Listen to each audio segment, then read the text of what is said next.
Hello students, I am Dr. Namita Kishore from Department of Psychology, DAV PG College Siwan. आज मैं आपको BA part 2 के social psychology के aggression के prevention of aggression and control of aggression के बारे में बताने जा रही हूँ, जिसका हिंदी होता है आक्रामकता को रोकने के उपाय। सबसे पहले मैं आक्रामकता के बारे में एक बार फिर से आपको बताना चाहूँगी। आक्रामकता एक ऐसा व्यवहार है जिसमें व्यक्ति जानबूझकर वर्बल या फिजिकल व्यवहार करके दूसरों को चोट पहुंचाने की कोशिश करता है। आक्रामकता एक ऐसी अनुक्रिया है जिसमें एक प्राणी दूसरे प्राणी को एक अनप्लीजेंट स्टिमुलस प्रदान करता है। मायर्स 1988 के अनुसार आक्रामकता एक ऐसा शारीरिक या शाब्दिक व्यवहार होता है जिसका उद्देश्य दूसरों को चोट पहुंचाना होता है। अब हम लोग प्रिवेंशन या कंट्रोल ऑफ एग्रेशन के बारे में बात करेंगे, यानी आक्रामकता को हम किस प्रकार रोक सकते हैं या उसको दूर करने के कौन कौन से उपाय हो सकते हैं।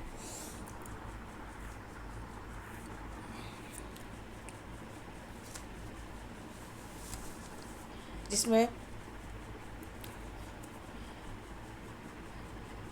एग्रेशन चूँकि सामाजिक रूप से अनवांटेड बिहेवियर है, अतः इसे रोकने तथा दूर करने के लिए मनोवैज्ञानिकों ने बहुत सारे उपायों की चर्चा की है, जो निम्नलिखित है। पहला है रिटेलिएशन यानी प्रतिकार। समाज मनोवैज्ञानिकों ने अपने अध्ययन के आधार पर बताया कि यदि टारगेट पर्सन के प्रति आक्रामकता दिखलाने पर टारगेट पर्सन का प्रतिकार काफ़ी प्रभावशाली एवं तीव्र होता है, तो इससे आक्रामकता में कमी देखी जाती है। दूसरे शब्दों में यह कहा जा सकता है कि टारगेट पर्सन या विक्टिम में प्रतिकार की भावना प्रबल होती है, तो उसके प्रति दूसरा व्यक्ति कम एग्रेशन दिखाता है। रोजर्स 1983 ने एक प्रयोग किया जिसमें एक सब्जेक्ट के दो ग्रुप थे, ब्लैक एंड वाइट। पहले वाइट सब्जेक्ट को ब्लैक सब्जेक्ट के प्रति एग्रेसिव बिहेवियर करने का मौका दिया गया। इसके बाद ब्लैक सब्जेक्ट को वाइट सब्जेक्ट के प्रति एग्रेसिव बिहेवियर करने का मौका दिया गया। इसके बाद के प्रयोग में देखा गया कि वाइट सब्जेक्ट ने ब्लैक सब्जेक्ट के प्रति एग्रेशन जो होता है वो कम कर दिया, जिसका मुख्य कारण प्रतिकार था। डॉनरस्टीन ने अपने अध्ययन के आधार पर बताया कि जब सब्जेक्ट को इस बात का संदेह होता है कि दूसरा व्यक्ति मौका मिलते ही प्रतिकार करेगा, तो वैसी परिस्थिति में एग्रेसिव बिहेवियर कम हो जाता है। दूसरा है कैथारसिस मेथड यानी विरेचन विधि। कुछ मनोवैज्ञानिकों का मानना है कि व्यक्ति अपनी आक्रामकता विरेचन के द्वारा भी कम कर सकता है। इस विधि में व्यक्ति किसी वस्तु के प्रति अपनी आक्रामकता व्यक्त करके भविष्य में उसकी तीव्रता को कम कर देता है। फ्रायड तथा लॉरेंज ने अपने इंस्टिंक्ट थियरी में इस तथ्य पर काफ़ी बल डाला है। कुछ मनोवैज्ञानिकों का मानना है कि आक्रामकता के कारण शारीरिक उत्तेजन घट जाता है, जिससे भविष्य में आक्रामकता में कमी आ जाती है। डूब एंड वुड ने अपने अध्ययन में बताया कि इमीडिएट एग्रेशन से फ्यूचर एग्रेशन में कमी आती है। इसके लिए एक प्रयोग किया गया जिसमें सब्जेक्ट के दो ग्रुप को लिया गया और उन्हें क्रोधित किया गया। पहले ग्रुप को विद्युत आघात करने का मौका दिया गया और दूसरे ग्रुप को एक कमरे में इंतजार करने को कहा गया। फिर दूसरे ग्रुप को विद्युत आघात करने का मौका दिया गया और पहले ग्रुप को कमरे में इंतजार करने को कहा गया। इन दोनों ग्रुप को पुनः एक बार एक्सपेरिमेंटल कंडीशन में रखा गया, तो परिणाम में देखा गया कि पहले ग्रुप ने दूसरे ग्रुप से कम विद्युत आघात किया, जिसकी वजह इमीडिएट एग्रेशन था। गिल 1975 ने अपने अध्ययन के आधार पर बताया कि एग्रेशन का तात्कालिक व्यवहार बाद के एग्रेसिव बिहेवियर को घटाने की बजाय बढ़ा देता है। अतः हम कह सकते हैं कि एग्रेशन को कम करने में विरेचन की भूमिका काफ़ी सीमित है। थर्ड पॉइंट है पनिशमेंट मेथड। दंड से भी आक्रामकता को कम किया जा सकता है। हालांकि समाज मनोवैज्ञानिकों ने इसे उतना इफेक्टिव मेथड नहीं माना है। लेविन 1957 ने अपने अध्ययन में बताया कि जिन बच्चों को घर पर अत्यधिक शारीरिक दंड दिया जाता है, वैसे बच्चे घर के बाहर अधिक आक्रामकता दिखाते हैं। उन्होंने अपने अध्ययन में यह भी बताया कि जो बच्चे अधिक आक्रमणकारी होते हैं, उनके माता पिता में दंड देने की प्रवृत्ति भी अधिक होती है। फील्डमैन 1985 ने अपने अध्ययन में बताया कि दंड से आक्रामकता में कमी नहीं आती है, परंतु कुछ कंडीशन ऐसे होते हैं जहां दंड के द्वारा एग्रेशन को कम किया जा सकता है। पनिशमेंट को इफेक्टिव बनाने के लिए जरूरी है कि दंड प्राप्त करने वाले व्यक्ति को यह अनुभूति हो कि दंड एक वैधानिक परिणाम के रूप में उसे प्राप्त हुआ है। अध्ययनों में यह भी देखा गया है कि पनिशमेंट देने से एग्रेशन घटने की बजाय बढ़ जाता है, जिसके कुछ कारण हैं। जैसे फिजिकल पनिशमेंट देने से क्रोध घटने की बजाय बढ़ जाता है। जो व्यक्ति दूसरों को दंड देते हैं, वे अपने आप को एज ए मॉडल उपस्थित करते हैं, जिससे दंड पाने वाला व्यक्ति आक्रामकता करना सीख जाता है तथा इसका प्रभाव भी क्षणिक होता है। फोर्थ पॉइंट है सोशल लर्निंग अप्रोच। इसके अनुसार व्यक्ति एग्रेसिव बिहेवियर को देखकर सीखता है। इस सिद्धांत का प्रतिपादन बैंडोरा ने किया था। इस सिद्धांत का यूज एग्रेशन को कम करने के लिए भी किया गया।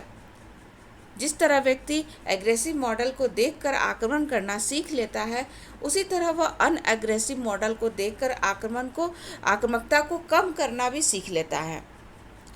बरोन एंड केपर ने 1970 में एक स्टडी किया, जिसमें छात्रों के एक समूह ने एग्रेसिव मॉडल तथा अनएग्रेसिव मॉडल का ऑब्जर्वेशन किया।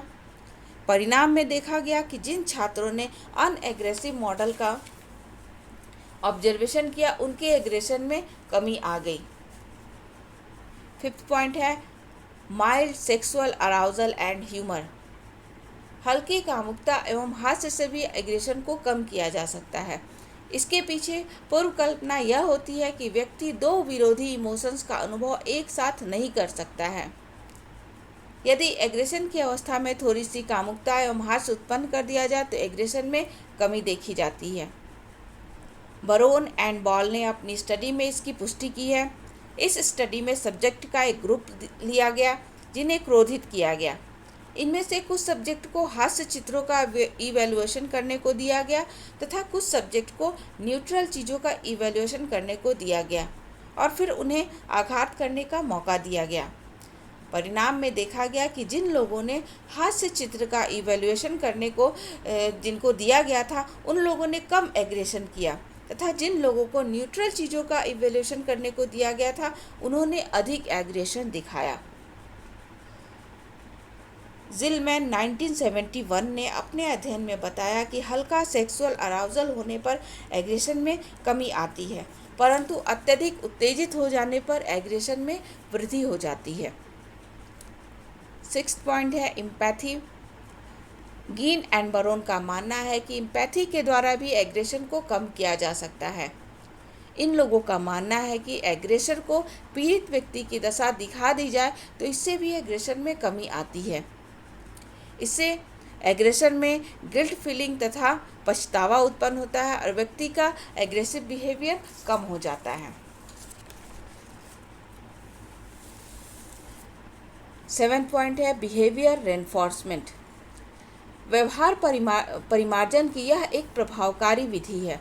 इस विधि द्वारा अवांछनीय व्यवहार के उपचार का प्रयास किया जाता है। आक्रमण तथा हिंसा के उपचार के लिए भी यह विधि सक्षम है। जैसे यदि कोई बालक एग्रेसिव हो तो जब वह एग्रेसिव बिहेवियर करता है तो उसे रिवार्ड नहीं दिया जाए, और जब भी वह एग्रेसिव बिहेवियर नहीं करता है तो उसे रिवॉर्ड दिया जाए, तो इससे एग्रेसिव बिहेवियर करने की प्रवृत्ति कमज़ोर हो जाएगी और धीरे धीरे वह एग्रेसिव बिहेवियर को करना छोड़ देगा। 8 पॉइंट है सेल्फ ऑब्जर्वेशन। यह प्रविधि वास्तव में व्यवहार प्रतिरूपण का एक प्रकार है। इसमें एग्रेसिव बिहेवियर करने वाले व्यक्ति या बालक को एक अवसर दिया जाता है कि वह स्वयं अपने व्यवहारों का ऑब्जर्वेशन कर सके। इसके लिए प्रायः फिल्म या वीडियो टेप का व्यवहार किया जाता है। इस ऑब्जर्वेशन के साथ साथ उसे अपने बिहेवियर में परिवर्तन लाने तथा रचनात्मक व्यवहार करने की दिशा में प्रोत्साहित किया जाता है। 9th पॉइंट है कॉग्निटिव अप्रोच। फील्डमैन 1985 के अनुसार आक्रमण तथा हिंसा के निराकरण के लिए कॉग्निटिव अप्रोच भी एक नवीनतम विधि है। इसमें कॉग्निशन में परिवर्तन लाने का प्रयास किया जाता है। कॉग्निशन यानी संज्ञान। आक्रमण तथा हिंसा के प्रति संज्ञान में परिवर्तन हो जाने पर वह दूर हो जाता है। आधुनिक अनुसंधानों से यह पता चला है कि आक्रमण के उपचार के लिए आक्रमण की व्याख्या अधिक महत्वपूर्ण है। इस तरह हम देखते हैं कि एग्रेशन को कम करने के लिए तथा रोकने के कई उपाय हैं जिन्हें समाज मनोवैज्ञानिक आवश्यकता के अनुसार प्रयोग में लाते हैं और इसके द्वारा वे आक्रामक व्यवहार को कम करने या रोकने की कोशिश करते हैं। That's all. Thank you.